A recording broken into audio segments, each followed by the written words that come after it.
Hi ದೋಸ್ತರ ನಮಸ್ಕಾರ. ಎಲ್ಲರೂ ಹೆಂಗದಿರಪ್ಪ? ಎಲ್ಲರೂ ಆರಾಮದಿರಿ ಅಂತೇಳಿ ತಿಳ್ಕೊತೀನಿ.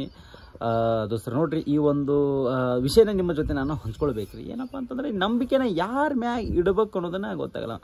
ಕೆಲವ್ರು ಹೇಳ್ತಾರೆ, ಈ ಮನುಷ್ಯನ ನಂಬಬೇಕು, ಮನುಷ್ಯನ ಬಿಟ್ಟು ಬೇರೆ ಯಾರು ನಂಬಕ್ಕಾಗತ್ತ, ಹಂಗೆ ಹಿಂಗೆ ಅಂತ ಹೇಳ್ತಿರ್ತಾವೆ. ನಾನು ಹಿಂಗೆ ಏನು ಮಾಡಿದೆಪ್ಪ, ನಾವು ಕುರಿ ಕೂದಲ ಕಟ್ ಮಾಡೋ ಮಷೀನನ್ನು ನಾವು ಮಾರಾಟ ಮಾಡ್ತೀವಿ. ಆಲ್ಮೋಸ್ಟ್ ಮಾರಾಟ ಮಾಡೋಕ್ಕೆ ಸ್ಟಾರ್ಟ್ ಮಾಡಿ ಒಂದು 5 ವರ್ಷ ಆಯಿತು.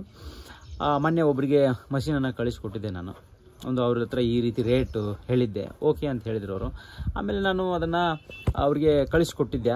ಮೊದಲು ನಾನು ಏನು ಮಾಡಿದ ತಪ್ಪು, ಇದು ತಪ್ಪು ಅನ್ಬೇಕು ಸರಿ ನಮಗೆ ಗೊತ್ತಿಲ್ಲ. ಅವ್ರ ಮುಖಾನೇ ನಾನು ನೋಡಿಲ್ಲ, ಏನಿಲ್ಲ. ಅವರೊಂದು ಚೆನ್ನಾಗಿ ಮಾತಾಡಿದ್ರು, ನನಗೂ ಖುಷಿ ಆಯಿತು. ಏನೋ ಅಮೌಂಟ್ ಹಾಕ್ಬೋದು ಏನೋ ಅಂತ ಹೇಳಿ ನಾನು ಮಷೀನನ್ನು ಕಳಿಸ್ಕೊಟ್ರಿ. ಮಷೀನ್ ಕಳಿಸ್ಕೊಟ್ಟ ತಕ್ಷಣ ಅವ್ರು ಏನು ಮಾಡಿದ್ರಪ್ಪ ಅಂತಂದ್ರೆ, ಅವ್ರಿಗೆ ರೀಚ್ ಆಯ್ತು ಮಷೀನು. ಫೋನ್ ಮಾಡ್ಕಷ್ಟು ಮಾತಾಡಿದೆ, ಏನ್ರಿ ಸರ್ ಮಷೀನ್ ರೀಚ್ ಆತ್ರಿ, ಅಮೌಂಟ್ ಹಾಕ್ರಿ ಅಂತೇಳಿ. ಓಕೆ ಹಾಕ್ತೀನಿ ಅಂತೇಳಿ ಒಂದು 2 ದಿನ ಮುಂದಕ್ಕೆ ತಳ್ಳಿದ್ರು.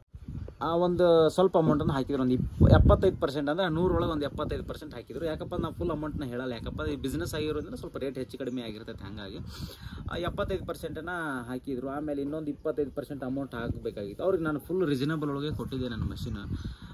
ಅವಾಗ ಅವ್ರ ಹತ್ರ ಕೇಳಿದೆ, ಅಮೌಂಟ್ ಹಾಕ್ರಿ ಸರ್, ಸಂಜೆ ಹಾಕ್ತೀನಿ, ಮುಂಜಾನೆ ಹಾಕ್ತೀನಿ ಅಂತ ಹೇಳಿ ನಾನೊಂದು ಇಲ್ಲಾಂದ್ರೆ ಒಂದು 100ರಿಂದ 200 ಫೋನ್ ಅಂತರೂ ಮಾಡಿದೆ ನಾನು. ಆಮೇಲೆ ಅವರು ಲಾಸ್ಟ್ ಒಂದು ಫೋನ್ ಮಾಡಿದ್ರು. ಫೋನ್ ಮಾಡಿ ಏನಪ್ಪ ಅಂದರು, ಏನು ಸರ್ ನೀವು ಅಮೌಂಟ್ ಹಾಕ್ತಿಲ್ವ, ಯಾಕೆ ಹಿಂಗೆ ಯಾಕೆ ಮಾಡ್ತಾಯಿದ್ದೀರ ಅಂತ ಸ್ವಲ್ಪ ನಾನು ರೇಸ್ ಮಾತಾಡಿದೆ. ಅದಕ್ಕೆ ಅವ್ರು ಅಂದರು, ಇಲ್ಲ ಆ ಮಷೀನ್ ಒಂದು ಪ್ರಾಬ್ಲಮ್ ಆಗೈತೆ, ಕೂದಲು ಹಿಡಿತಾ ಇಲ್ಲ, ಅದಕ್ಕೆ ಹೇಳು ಏನಾಗಿದೆ ಅದಕ್ಕೆ. ಹೇಳಿದೆ, ನೀವು ಅಮೌಂಟ್ ಹಾಕಿದ್ರೆ ನಾನು ನಿಮಗೆ ಮಾಹಿತಿನ ಕೊಡ್ತೀನಿ ಅಂದೆ. ಇಲ್ಲ ನೀನು ಹೇಳೋ ತನಕ ನಾನು ಅಮೌಂಟ್ ಹಾಕಲ್ಲ. ನಾನು ಹೇಳಿದ ಮೇಲೆ ನೀವು ಹಾಕ್ತಿರೋದು ಏನು ಗ್ಯಾರಂಟಿ, ನಿಮ್ಗೆ ಎಷ್ಟಲ್ಲಿ ಫೋನ್ ಮಾಡಿದೆ ನಾನು, ರಿಸೀವ್ ಮಾಡಿಲ್ಲ ನೀವು ಅಂತೆಲ್ಲ ಹೇಳಿದಪ್ಪ. ಹೇಳಿ ಆದಮೇಲೆ, ಇಲ್ಲ ನೀನು ಮಾಹಿತಿ ಕೊಟ್ಟಿಲ್ಲ ಅಂದರೆ ನಾನು ಅಮೌಂಟೇ ಹಾಕಲ್ಲ. ನನಗೆ ಗೊತ್ತೈತೆ ಅವ ಮಾಹಿತಿ ಕೊಟ್ಟನಪ್ಪ ಅಂದ್ರೆ ಅವ ಅಮೌಂಟ್ ಹಾಕೋಲ್ಲ. ಮತ್ತು ಆಲ್ರೆಡಿ ಅದು ಕೂದಲ ಹಿಡಿದೇ ಇರೋ ಒಂದು ಕಾರಣಕ್ಕಾಗಿ ಆಲ್ರೆಡಿ ಅವನು ಎಲ್ಲೆಲ್ಲೇ ತೋರಿಸಿದಂಥ ಮಷಿನ್, ಅದನ್ನು ಮಿಕ್ಸಿ ರಿಪೇರ್ ಮಾಡ್ತಾ ಅವ್ರ ಹತ್ರ ಎಲ್ಲ ತೋರಿಸಿದಂಥ. ಅವರೆಲ್ಲ ಹೇಳಿದ್ರಂತ, ಇಲ್ಲ ಇದನ್ನು ನಮಗೆ ಮಾಡೋಕ್ಕಾಗಲ್ಲ, ನಾವು ನೋಡೇ ಇಲ್ಲ ಮಷಿನ್ ಅಂತೇಳಿ. ಹಾಗಾಗಿ ನನಗೂ ಬೇಜಾರಾಯ್ತು. ಇರಲಿ, ನೀವು ಅಮೌಂಟ್ ಹಾಕೋ ತನಕ ನಾನು ಏನೂ ಹೇಳೋದಿಲ್ಲ ಅಂದೆ. ನೀ ಹೇಳಿಕಂದು ಅಮೌಂಟ್ ಹಾಕಲ್ಲ ಅಂದಂಗೆ ಮಾತಾಗಿ ಹೋಗಲಿ ಬಿಡು, ಯಾರಿಗೋ ಒಬ್ರಿಗೆ ಭಿಕ್ಷೆ ಹಾಕಿದ್ದೀನಿ ಅಂತೇಳಿ ಬಿಡ್ತೀನಿ ಅಂತೇಳಿ ಕಾಶಿ ಅದನ್ನೊಂದು ಬಿಟ್ಟುಬಿಟ್ಟೆ, ಹೋಗಲ್ರಿ ಅದು ವಿಚಾರ. ಈ ರೀತಿಯಾಗಿ ಯಾರನ್ನ ನಂಬಬೇಕು ಯಾರನ್ನ ಬಿಡಬೇಕು ಅನ್ನೋದಾಗ ಗೊತ್ತಾಗಲ್ರಿ ಒಂದು ಜಗತ್ತೊಳಗೆ. ಇರಲಿ, ನಿಮಗೂ ಏನಾರ ಕುರಿ ಕೂದಲ ಕಟ್ ಮಾಡೋಕೆ ಮಷಿನ್ ಬೇಕಿತ್ತಪ್ಪ ಅಂದರೆ ಕಾಂಟ್ಯಾಕ್ಟ್ ನಂಬರ್ ನಾನು ಕೊಟ್ಟಿರ್ತೀನಿ. ಆ ಒಂದು ಕಾಂಟ್ಯಾಕ್ಟ್ ನಂಬರ್ಗೆ ಕಾಲ್ ಮಾಡಿ ಕಾಶಿ ನೀವು ಮಷೀನನ್ನು ಆರ್ಡ್ರ್ ಮಾಡ್ಕೋಬೋದು. ದೋಸ್ತರು ನೋಡಿರಿ, ನಿಮಗೊಂದು ಮುಖ್ಯವಾಗಿ ಹೇಳೋ ವಿಷಯನ ಮರ್ತ್ಬಿಟ್ಟೆ.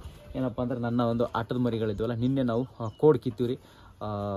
ಭಾಳ ಒಂದು ಬ್ಲಡ್ ಹೋಗೈತಿ, ನಿಮಗೆ ನಾನು ತೋರಿಸ್ತೀನಿ. ಬರೀ ಇಲ್ಲೇ ನೋಡ್ರಿ, ಆರಾಮ್ಸ್ರಿ. ಇವಾಗ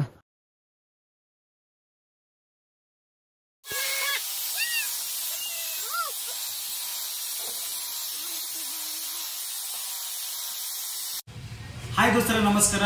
ದೋಸ್ತರ ನೋಡ್ರಿ, ಕುರಿ ಕೂದಲ ಕಟ್ ಮಾಡೋ ಮಷಿನ್ ನಮ್ಮಲ್ಲಿ ಮಷಿನ್ಗಳು ಸಿಗ್ತಾವೆ. ನಿಮಗೂ ಬೇಕಿತ್ತಪ್ಪ ಅಂತಂದ್ರೆ ಡಿಸ್ಪ್ಲೇ ಮೇಲೆ ನಂಬರ್ ಕೊಟ್ಟಿರ್ತೀನಿ ಅಥವಾ ಟೈಟ್ಲ್ ಒಳಗೆ ಕೊಟ್ಟಿರ್ತೀನಿ. ಕಾಲ್ ಮಾಡಿ ಕಳಿಸಿ ಮಾತಾಡ್ರಿ. ಒಳ್ಳೆ ಬ್ರ್ಯಾಂಡೆಡ್ ಸಿಗ್ತಾವೆ. ನಮ್ಮ ಹತ್ರ ಸರ್ವಿಸ್ ಹಾಕೋರಿ. ಬೇರೆ ಕಡೆ ಸರ್ವಿಸ್ ಆಗೋದಿಲ್ಲ ಮಷಿನ್, ನಮ್ಮ ಹತ್ರ ಸರ್ವಿಸ್ ಆಗ್ತಾವೆ. ಒಂದ್ಸಲ ಮಷಿನ್ ತೊಗೊಂಡ್ರೆ ಅಂದ್ರೆ 10 ವರ್ಷ ಆದರೂ ನಾವು ಸರ್ವಿಸ್ ಮಾಡಿಕೊಡ್ತೀವಿ. ಎಲ್ಲ ಪ್ಯಾಕಿಂಗ್ ಮಾಡ್ಕೊಂಡು ಸಿಗೋಕೆ ಕೊರಿಯರ್ ಆಫೀಸ್ಗೆ ಹಾಕಿ ಬರ್ಬೇಕು ನೋಡಿರಿ.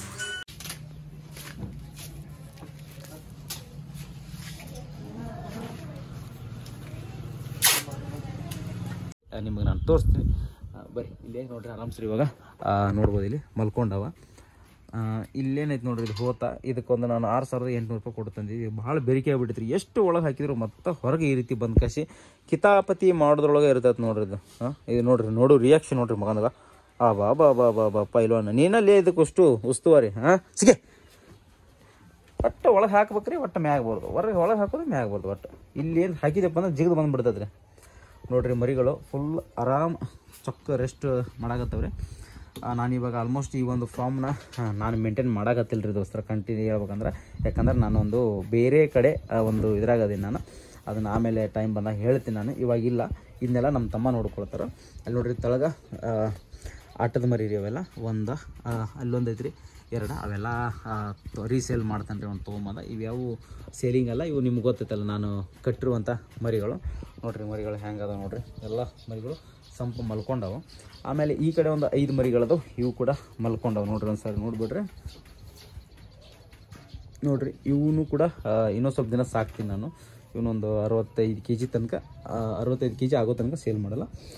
ಆಮೇಲೆ ಇಲ್ಲೇ ಅದ ನೋಡ್ರಿ, ಆ ಕಡೆ ಇದ್ವಲ್ಲ ಆ ಕಡೆದು ಜಾಗ ಟೈಟ್ ಆಗತ್ತೆ ಅಂತೇಳಿ ಈ ಕಡೆ ಹಾಕೈತಿ. ಎಲ್ಲ ಮರಿಕೋಳು ಕಿತ್ತೀವಿ. ಬೆಳಗ್ಗೆ ನನ್ನ ಈ ಶೆಡ್ ಒಳಗೆ ಇವಾಗ ಏನು ಕೆಲಸ ನಡೆದಪ್ಪ ಅಂದ್ರೆ ಬರೋದು ಬಂದ್ಗಾಸಿ ಮರಿಗಳು ಹೆಂಗೆ ಅದಾವು, ಆರಾಮದಾವ, ಕರೆಕ್ಟ್ ಫೀಡ್ ಮ್ಯಾನೇಜ್ಮೆಂಟ್ ಹೆಂಗೈತೆ ಎಲ್ಲ ನೋಡ್ಕೊಳ್ಳೋದು ಇಷ್ಟು ನಡೆದತ್ರಿ. ಆಮೇಲೆ ಇವೇನು ಎಳಗ ಮರಿಗಳು ರೀ, ಒಂದು 15 ಎಳಗ ಮರಿಗಳದ, ಒಂದು 3 ಜವಾರಿ ಅದಾವ. ನಿಮ್ಗೆ ಅದ್ರ ಗೊತ್ತೈತಿ ಸರ್. ಮೊನ್ನೆ ಒಬ್ಬರು ನನಗೆ ಕಾಮೆಂಟ್ ಹಿಂಗೆ ರೀ, ನಾವೊಂದು ಕುರಿ ಸಾಕಾಣಿಕೆ ಒಂದು ಫಾರ್ಮ್ ಮಾಡ್ಬೇಕಾದ್ರೆ ಕುರಿನೂ ಸಾಕ್ಬೇಕಂತ ಮಾಡಿವಿ. ಆಮೇಲೆ ಕುರಿ ಸಾಕೋಂತ ಅದ್ರ ಜೊತೆ ಒಂದು ಮಟನ್ ಅಂಗಡಿ ಮಾಡ್ಬೇಕಂತ ಮಾಡೀವಿ, ಹೆಂಗೆ ನಡೀತೈತೆ ಅಂತೇಳಿ ಕೇಳಿದರು. ದೋಸ್ತರ ಇದರಷ್ಟು ಉತ್ತಮವಾದಂಥ ಕೆಲಸ ಇನ್ನೊಂದು ಯಾವುದೂ ಇಲ್ಲ ಅಂತ ಹೇಳಕ್ಕೆ ಇಷ್ಟಪಡ್ತೇನೆ ರೀ. ಹೌದ್ರಿ, ನೀವೇನಾರ ಕುರಿ ಸಾಕಾಣಿಕೆ ಮಾಡ್ತಿದ್ದೀರಪ್ಪ, ನಿಮ್ದು ಫಾರ್ಮ್ ಇತ್ತಪ್ಪ ಅಂದ್ರೆ, ನಿಮ್ದೊಂದು ಮಟನ್ ಅಂಗಡಿ ಇಟ್ಟರಪ್ಪ ಅಂತಂದ್ರೆ ನಿಮಗೊಂದು ಕಾಂಪಿಟೇಷನ್ ಮಾಡೋರು ಯಾರು ಇಲ್ಲವೇ ಇಲ್ಲ ಅಂತ ತಿಳ್ಕೊಂಬಿಡ್ರಿ. ಯಾಕಪ್ಪ ಅಂತಂದ್ರೆ ನೀವೇನಾರ ಮಟನ್ ಅಂಗಡಿ ಹಾಕಿದ್ರಪ್ಪ ಅಂತಂದ್ರೆ ನಿಮ್ಗೆ ಎಷ್ಟು ಪ್ರಾಫಿಟ್ ಮತ್ತು ನಿಮ್ಗೆ ಎಷ್ಟು ಲಾಭದಾಯಕವಾಗಿರುತ್ತಂತ ಹೇಳ್ತೀನಿ ರೀ ನಿಮ್ಗೆ. ದೋಸ್ತರು ನೋಡ್ರಿ, ಒಂದೇದು ಬಂದ ನೀವೇನಾರ ಮರಿಗಳನ್ನ ತೊಗೊಂಬಂದ್ಕ ಸಾಕ್ತೀರಿ, ಮಾರ್ಕೆಟಿಂಗ್ ಪ್ರಾಬ್ಲಮ್ ನಿಮ್ಗೆ ಇರೋದೇ ಇಲ್ಲ.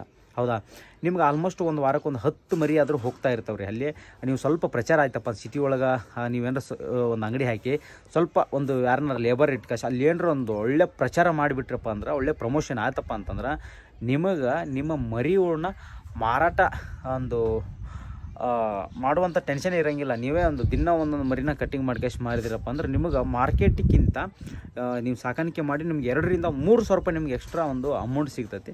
ಬಟ್ ರೈತರು ಕಟ್ಟಗರ ಆಗಲೇಬೇಕು, ಇಲ್ಲಪ್ಪ ಅಂದ್ರೆ ಭಾಳ ವಜ್ಜೆ ಐತಿ ಜೀವನ. ಮಟನ್ ಅಂಗಡಿ ಮಾಡಿರಿ, ಯಾರು ಈ ರೀತಿ ಹೇಳಿದ್ರು ನೋಡ್ರಿ, ಖಂಡಿತವಾಗ್ಲಿ ನೀವು ಮಟನ್ ಅಂಗಡಿ ಮಾಡಿರಿ, ಒಳ್ಳೇದಾಗ್ತೈತಿ ನಿಮ್ಗೆ. ಮತ್ತು ಆಲ್ಮೋಸ್ಟು ರೈತರಿಗೆ ಆ ಮಟನ್ ಅಂಗಡಿ ತಕ್ಷಣ ಅವರು ಹೆದರುವಂಥದ್ದು, ಹಿಂದಕ್ಕೆ ಸರಿಯುವಂಥದ್ದು ಭಾಳ ಐತಿ. ಯಾಕಮ್ಮ ಏನು ಬಿಡೋ ಮರ್ಯಾರಾಗುತ್ತಾ, ಕಡಿದು ಇದನ್ನೆಲ್ಲ ಯಾಕೆ ಬೇಕು ಬಿಡಪ್ಪ ಅನ್ನೋ ಲೆಕ್ಕದಾಗ ಇರ್ತಾರೆ. ತಲೆ ಕೆಡಿಸ್ಕೊಬೇಡ್ರಿ. ಯಾವತ್ತು ನೀವು ಆ ಕೆಲಸವನ್ನು ಮಾಡ್ತೀರಿ ಅವತ್ತು ಉದ್ಧಾರ ಆಗುತ್ತೀರಿ ಅಂತ ಹೇಳ್ತೀನಿ ನಾನು.